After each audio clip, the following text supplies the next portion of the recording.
My name is Ralph Bisschops, and I work at the University Hospital in Leuven as head of endoscopy.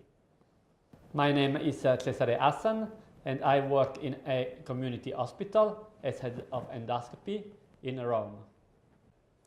On behalf of our co-authors, we would like to discuss with you today our paper, Basic Classification for Polyp Characterization with Blue Light Imaging. Ralph, why did we develop the basic classification? There were actually basically three reasons to go for this classification. First of all, blue light imaging is a new technology for which no classification exists at this stage. Secondly, there is now a number of classifications that are out there for different kind of polyps. So we have the NICE classification, we have the WASP classification for sessile serrated lesions, we have the SANO classification and the Hiroshima classification for differentiating more advanced lesions. We have the Valley sign from Professor Rex. And so we kind of wanted to have a synthesis of all these different features into this classification.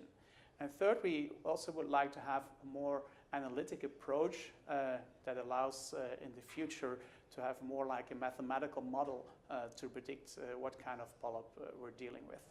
Ralph, what was the first step of methodology that was adopted to develop the basic classification? So as a first step in the methodology, we used 12 of the 24 videos to subtract the descriptors. Every co-author involved in this paper had to give their own description of what they saw based on the available literature and the available classifications.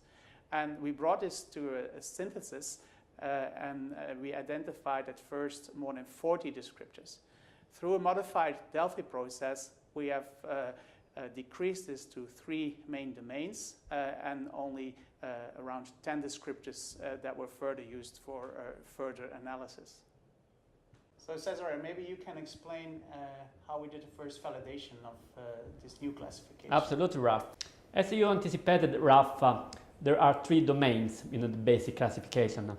The first is a surface, the second is the pit pattern, and the third is the vascular pattern. The surface is the border of the lesion. We want to know whether there is mucus or no, and especially whether there is any irregularity, any bumps, any valley. And here you can see how the border of this polyp is regular. The second domain is the pit pattern, and this is facilitated by the optical magnification of the scope.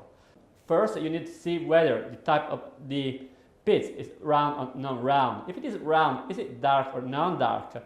And what about the distribution of the pit pattern? Is it homogeneous or do you have different pit pattern? And finally, you count the vessel. Are vessels present or not? And if present, are they lazy, pericryptal, or irregular? Rafa, can you tell us about the accuracy of this classification? Well, Cesare, at this stage, the accuracy is not important yet. We first need to validate the agreement to assess the descriptors. And I think you can comment on how we exactly did that and how good that agreement was.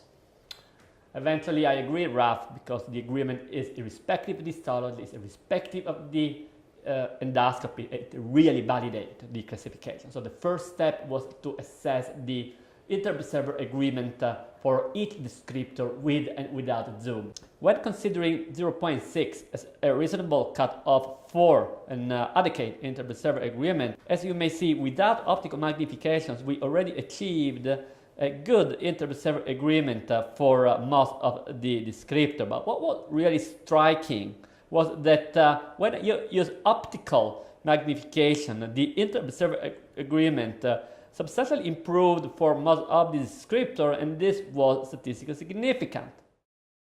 So in conclusion, we can say that we have developed a comprehensive classification for polyp characterization based on blue light imaging. And as a first step of validation, we showed that for the descriptors we found, there is a good inter-observer agreement. So now, Cesare, are we ready to go for assessment of accuracy? Not yet. As you anticipated, it's now time to do the analytical part, that is to link each descriptor with its probability to predict each specific histology. And again, this will be irrespectively of histology, irrespectively of the endoscopy, and immediately after or together we will assess finally the accuracy of the basic classification. So again, on behalf of our co-authors, we would like to thank you for listening to our explanation, and we hope you will enjoy reading the paper.